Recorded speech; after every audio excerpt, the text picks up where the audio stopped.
Hey there, Mike Dunn, Editor-in-Chief of Tabletop, and I've got something very special to tell you about. It's a new crowdfunding campaign from Gooey Cube. It's called The Tomb of Gyzengax. It's a tribute to Gary Gygax and many of the legends that created the wonderful game that we all love to play. The link is right down here. Go hit it up, back it. You can't go wrong.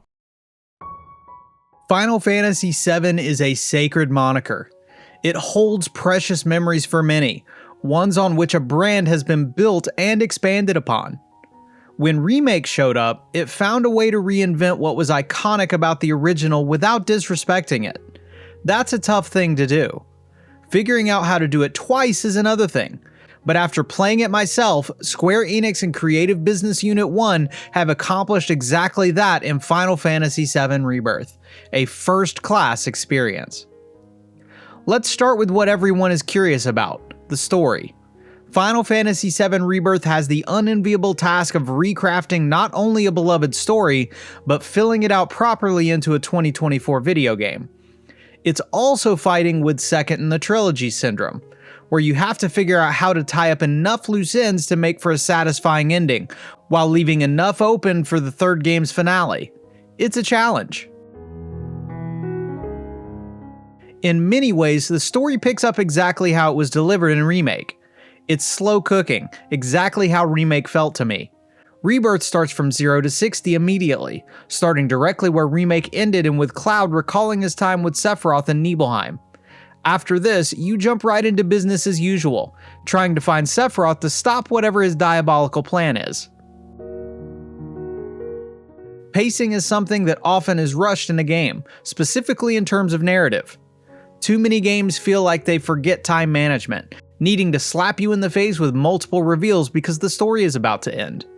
Rebirth never feels this way, instead taking the scenic route to its final destination. Everything is earned, there's no doubt of that, but the friends we made along the way matter most. The moment-to-moment storylines are managed intentionally, feeding you bits here and there to keep you full yet hungry for the next narrative appetizer. I rarely felt like the story was lacking, even when it went off on random tangents as it continued on. It reminds me of a TV show, with episodes doing different things and the central story staring at you behind the scenes until it's time to step into the spotlight. One second I'm trying to earn a beach outfit, the next I'm back chasing Sephiroth. It's strange, silly, and serious at the same time, and I love it. Rebirth is always leading you somewhere, and even if the direction isn't always clear, it arrives precisely where it intends. Something many will wonder is how Rebirth measures up to the original story. I won't say much here in terms of spoilers, and I'll be vague through most of our story discussion, but the heart of Rebirth shows the utmost respect to Final Fantasy VII. It doesn't lose the original's charm, and stays true to VII's quirky nature. There are also a few surprises throughout. You'll have to make your own decisions on how you perceive certain choices made in this reimagining, but it's safe to say that Katase-san and Hamaguchi-san know what they're doing. I have questions, but some of these won't be answered until we reach the end of this trilogy. The stars of the show, and rightly so, are the characters. One of the reasons the Phase 1 through 3 Marvel movies worked wasn't just the set pieces, but that you loved the characters. They may have had a villain problem, which Rebirth very obviously doesn't with Sephiroth, but you became attached to Captain America and Rocket Raccoon because of the connection you felt. Rebirth's characters benefit from having been set up by Remake, and the connections you felt there are deepened here. Part of that is how Rebirth treats the characters. As you traverse the world, Cloud is your default party leader, but as you hit certain story beats, he's either gone or in the background. This allows other characters to shine. A specific instance of this is Barrett and the story of how his gun arm came to be. It's a very quick moment, almost a smack you in the face with a reveal one like I mentioned earlier. Somehow, it still establishes such a genuine connection to Barrett and his grief over what happened, and this flows throughout the entire game. The journey is felt with each of these characters, and there are a lot of them. Where there wasn't a lot of choosing in Final Fantasy VII Remake, Rebirth features up to 7 characters, with Remake's cast returning, and the addition of Yuffie and Cait Sith. There are also other background characters who never see the spotlight, Cid and Vincent Valentine, but even the small moments we get with them are well done and you'd assume they'll be a big part of the third game. Of course, these performances wouldn't land without the stellar cast behind them. Cody Christian as Cloud, Brianna White as Aerith, Britt Baron as Tifa, and John Eric Bentley as Barrett are outstanding in their roles, giving passionate voiceovers to our favorite characters. Max Mittelman was limited in his role of Red 13 in Remake, but explodes onto the scene in Rebirth with a sensational rendition. Susie Young is every bit as bubbly as her counterpart in Yuffie, and the big bad himself, Sephiroth, is haunting and intimidating thanks to the voice of Tyler Hoechlin. You can't have fantastic characters without fantastic voice actors, and all of them prove their mettle. Another area that allows these characters to show their personality, the side missions. These are very similar to what you'll remember in Remake, but are generally more expansive, especially in what you learn about each character. Different storylines often mean something to different people. One mission is about helping a little girl get flowers to make a flower crown her missing mother used to make for her, which affects Aerith where it doesn't Tifa. This leads into relationships, where what you say and do changes how that character feels about you. Sure, plenty will use it as a means to an end for the date at the Golden Saucer like in the original, but the amount of insight it lends to each character and their views and actions is tremendously detailed. Besides that, they make the world feel alive, showcasing these smaller side characters and giving them a voice. It's personal, and a big reason you feel a palpable connection with both the characters you play as and the ones with which you interact. If that's not enough character for you, the planet itself consists of several. That being the multiple open world locations to explore. Final Fantasy VII Rebirth is not set in a traditional open world, but instead chooses to give you several large areas to explore. Think Mass Effect, but if each location was on the level of an actual open world. Seriously, that's how big these are, and I've played plenty of games that don't match this scale. It works perfectly for Rebirth, allowing you the opportunity to enjoy that style of game, while also allowing the flow to take you from place to place, offering variety and new story bits along the way. Gaia, the planet, is divided into several regions, with Cloud & Co. beginning in the grasslands. From here, you'll head to Junon, Corel, which houses Costa del Sol and the Gold Saucer, Gungaga, Cosmo Canyon, and Nibelheim. You'll also head to the Cetra Temple later in the story, but that isn't an explorable region. Creative Business Unit smartly crafted several linear levels to tie areas together, like traversing mithril mines in between the grasslands and Junon, and the cruise ship that takes you from Junon to Corel. Again, this game simply flows better than most, engaging you in the right moments before putting you back into the open world. I want to call out the Cetra Temple specifically as a mission, because I'm amazed at the amount of creativity as a whole that has gone into this game.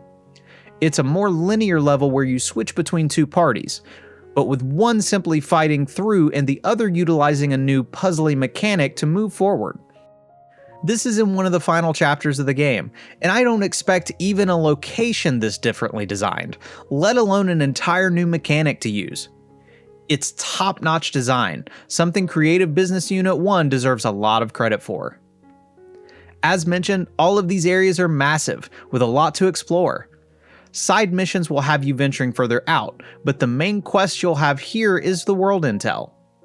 Chadley, one of your buddies from Remake, is looking to help create new materia and more, so he has a few activities for you to do. Some of these things you'll come across naturally, but usually you'll go after the Remnawave towers to reveal the activities around. While none of the world intel tasks are a chore to do, after the first few completions they began to feel repetitious. The good news is they are easy side hustles, done in mere minutes and rarely force you to go far off the beaten path. One thing that stands out in the open world is the variety. Rarely are you staring at the exact same space for very long, and traveling to different places makes for an engaging experience. There are rocky hills, grassy valleys, sandy deserts, and dank jungles, along with areas teeming with rivers and swamps. This is only a bit of what you'll find, as sites like the Gold Saucer, Costa del Sol, and Upper Junon are sights to behold. Great gameplay can sometimes overcome stagnant environments, but marry that gameplay to exceptional level design and you've got a phenomenal game. The set pieces can be truly breathtaking as well, although as we'll discuss, performance mode can cause a lot of muddy textures and pop-in. Even better, you'll explore a lot of it on Chocoback, with the amazing chocobos being the perfect transports. I'm really happy that they also have plenty of variety, with each region's chocobo offering a specific skill set, like being able to climb a cliff in Junon with longer talons, or bouncing off mushrooms in Gungaga because of their gliding capabilities. Fast travel is also well designed, with plenty of chocobo stops, world intel, and specific locations marked on the map for your convenience. It's fast too, with the PS5 SSD throwing you to your choice of locale in seconds. You won't be able to go far without getting into a fight, and Final Fantasy VII Rebirth is the franchise at its best. If you've played Remake, you know the combat there is fantastic, and it makes an S-tier jump in Rebirth.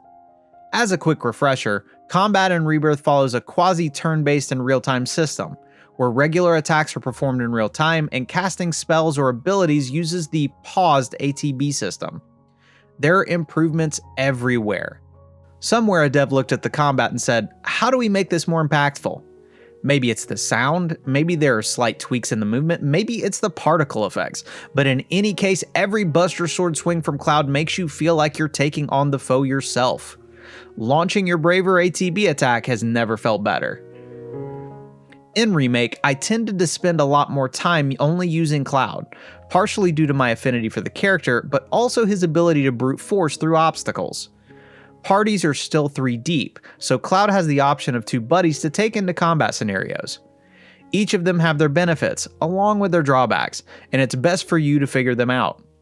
Clearing the game once also allows you to build 3-party teams without Cloud as a member. Aerith is valuable as your healer and a magic caster, but with the right materia, you can make these skills available to anyone. Barret joins her in the long range category, but with an emphasis on damage and is tanky. Red 13 is going to be best close up along with Tifa, but Tifa's ability to stagger is appreciated, even if she can't take as much damage. Yuffie has the benefit of melee and ranged attacks with her shuriken, and Kaseth, let's just say I have no idea where his odd range of abilities falls in terms of specific use. You have a reason to try different lineups, especially with the wide variety of enemies. Speaking of the enemies, they're even better and more varied in Rebirth. This extends to even the lesser enemies, with ogres, frogs, big grasshoppers, and the like. They all have different ways to come at them as well, meaning a slash from Cloud might not be as effective as a bullet from Barret or a punch from Tifa. The grand puzzle underneath it all is exhilarating, and it makes even the smaller fights engaging. From that statement, you can assume the boss fights are tremendous, and you'd be right. Quite a few are outright spectacular, highlights of an already stunning game. Several have multiple layers, and it's up to you to use what you've learned to take advantage of your enemy's weaknesses. Grandiose summons and their respective simulator battles return as well, offering an extra dosage of challenge to those seeking it. One of your new tools, a mechanic introduced in the Yuffie Intermission DLC for Remake, is the synergy abilities. These are tag team super moves that have a ton of style, unlocked by using standard ATB charges, but you'd be remiss to simply use these willy-nilly. Pressuring and staggering an enemy are still paramount to winning battles, and synergies are more than flashy attacks. Some give a bit of health back, some an extra ATB bar, others even unlimited magic use for a time, and more. Strategizing your best use rather than throwing them out the second you have them is a more important part of an eventual victory. Limits may still be the ultimate power move, but synergies are a close second. A system that's been reworked are the skills, which are now the folio. Reminiscent of the sphere grid from Final Fantasy X, this system will let you choose bonuses along with the new synergies. Some are as simple as another 200 HP, with others having percentage boosts, like 10% extra healing when receiving it. There is a caveat to your leveling beyond just the character, your party level. Accomplishing missions together raises that, which unlocks further grids for you to choose from. There's nothing revolutionary here. It works, but it's worth keeping an eye on to make sure your current party has their respective synergies unlocked. Guarding is something else that returns from Remake, but with a twist. There are unlockable synergy skills available in the folio, and these give special abilities to use in tandem with another character while guarding. I'm gonna be very honest with you. I totally forgot about these most of the time. A lot of them require more precision timing than a usual parry or dodge, and partner that with my tendency to be straight up aggressive, and you have something that doesn't benefit me. The right players will get the right use out of it, but I'm not sure they add all that much to the game beyond an occasional boost to your defense or a counterattack. Now for something you have to make sure is on your Rebirth to-do list: minigames. Final Fantasy VII Rebirth has gone full Yakuza, not just in its weird tones, but by dropping a bunch of minigames into the mix. Some might not see a place for these, but some of them are the best parts of Rebirth. I mentioned World Intel earlier, and several of these are just okay, like Moogle Mischief. But as soon as you hit Costa del Sol, you're greeted with a plethora of fun options from then on. There's motorcycle racing, poly brawling, a shooting gallery, Red 13 Rocket League, and so much more. The dev team definitely did their due diligence, because they know we all love a good minigame, and they've stuffed Rebirth full of them. That's not even mentioning the best card game of them all, Queen's Blood. This is a card game that is super simple, but as you continue acquiring new cards, it gets addictive. Queen's Blood is available as soon as you reach the open world, and in every new port you arrive in, there are new players to challenge to gain status as a player. Costa del Sol even has challenges set up as predetermined puzzles for you to solve. We've made a handy guide that we've linked down in the description below on how to play Queen's Blood. Trust me when I say you'll be hooked. Perhaps what made me fall in love with this game even more is its beautiful soundtrack. Final Fantasy VII Rebirth is not only a visual masterpiece, but also a musical one. The game features a stunning soundtrack that captures the essence of the original game, while also adding new compositions and arrangements that complement the modernized gameplay and narrative. Rebirth's soundtrack delivers in every moment, both during gameplay and in cinematics, drawing on your emotions when things are heartfelt and driving home the intense battles. The official soundtrack features over 400 songs, covering a wide range of genres and styles, from orchestral, ambient, and folk to rock, techno, and metal. Various elements such as piano, guitar, violin, choir, and even rap are incorporated, creating an absolute feast for the ears. You can even add your own soundtrack or play music from the official one via a piano, a fully playable instrument you can find around cities in Rebirth. The official theme song, No Promises to Keep, composed by the legendary Nobu Uematsu and sung by the talented Lauren Allred, is a beautiful and melancholic ballad that evokes the feels, whilst enhancing the overall emotional impact of the game. You already know it's going on repeat when it releases officially on streaming services. Although it's a PS5 current-gen exclusive, Rebirth is built from Unreal Engine 4 and offers both the quality and performance mode. Quality mode obviously aims to deliver the best possible image quality, with a dynamic resolution that targets 4K and often achieves it with temporal reconstruction. The mode also features higher level of detail, ambient occlusion, and particle effects, but at the cost of playing the game at 30 frames per second. Performance mode, on the other hand, prioritizes a smoother gameplay experience with a velvety 60 frames per second by sacrificing some of the visual fidelity. The only issue here has been how blurry the textures can be. It extends everywhere, but for example, looking at your party's faces is especially jarring. Square Enix did release a pre-launch patch that improves upon the quality of graphical assets in performance mode, as well as overall frame rate stability. Even so, I don't know that I've seen much of a difference. The faces are a bit better, but still not of the highest quality. A big culprit is the open world, with assets popping in or not loading all the way in some instances. There are still some gorgeous locales, and the open world isn't ugly by any means, but this dip in quality is a bit disappointing. That said, I have to give them credit for still delivering some of the most astonishing cutscenes, both in-game and FMV, that I've ever seen. The good news is, in a 50-hour plus playthrough, I've run into no technical bugs or glitches, aside from these visual hiccups. Considering all of these elements, Gamingtrend has awarded Final Fantasy VII Rebirth a 95 out of 100. To summarize, Final Fantasy VII Rebirth is not only a worthy successor to Remake, but to the original title.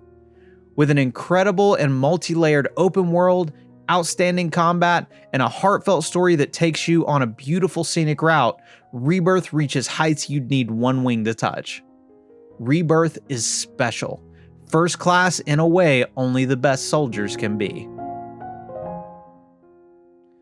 Thank you for taking your time to watch the Gamingtrend review of Final Fantasy VII Rebirth. We hope you'll take the time to check out our other videos, and we'll see you in the next one.